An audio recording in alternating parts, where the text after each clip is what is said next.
Love failure, தண்ணி அடிச்சுட்டு தாடி வளர்த்துட்டு இப்ப சுத்திட்டு இருக்காங்க.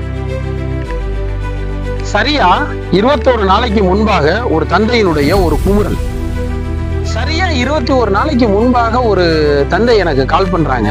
கால் பண்ணி என்ன சொல்றாப்ல, சார் என்னோட பையன் லவ் ஃபெயிலியர்னால அதிகமா குடிக்கிறான் சார், குடிச்சிட்டு தனியா உட்காந்து அழுகிறான், அவன் அந்த பொண்ணு பேரையே சொல்லிட்டு இருக்கான், அந்த பொண்ணோட ஃபீலிங்ஸ் இருந்த நாட்கள் அவனுடைய எண்ணத்தை போட்டு கொல்லுது, அவனுடைய மனசை போட்டு கொல்லுது, அவன் அடுத்து என்ன பண்றதுன்னே தெரிய மாட்டேங்குது, அவன் என்ன செய்யறான், என்ன சிந்திக்கிறான், அடுத்தது அவனுடைய வேலை என்ன, எதிர்காலம் என்ன அப்படின்றத பத்தின ஒரு சிந்தனையே அவனுக்கு இல்லை, தன்னைத்தானே காயப்படுத்தி கொள்றான், கத்தி எடுத்து கையில கிழிச்சுக்கிறான், இல்லாத தேவையில்லாத பழக்க வழக்கம், முதல்ல தண்ணி அடிக்கிற பழக்கமே இருந்துச்சுன்னு தெரியல, இப்ப அவன் சிகரெட்டு சேர்த்து அடிக்கிறான் சார், என்ன பண்றதே தெரியல, இவனை எப்படி மாத்துறது அப்படின்ற ஒரு தந்தையினுடைய குமுறல்.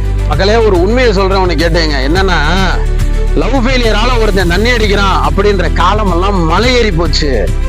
அப்படியெல்லாம் இங்க எதுவுமே கிடையாது. இவருக்கு காதல் தோல்வி அடைவதற்கு முன்பாகவே மதுவினுடைய மயக்கம், அந்த போதையினுடைய ருசி இவருக்கு தெரிந்திருக்கு. ஓகேங்களா?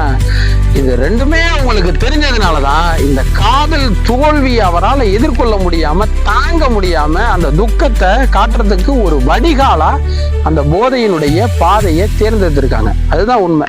இந்த பழக்கத்திலிருந்து எப்படி வெளியில வருது அப்படின்னா, முற்றிலுமாக உணவு பழக்க வழக்க முறைகளின் மூலமாக மட்டுமே முடியும்.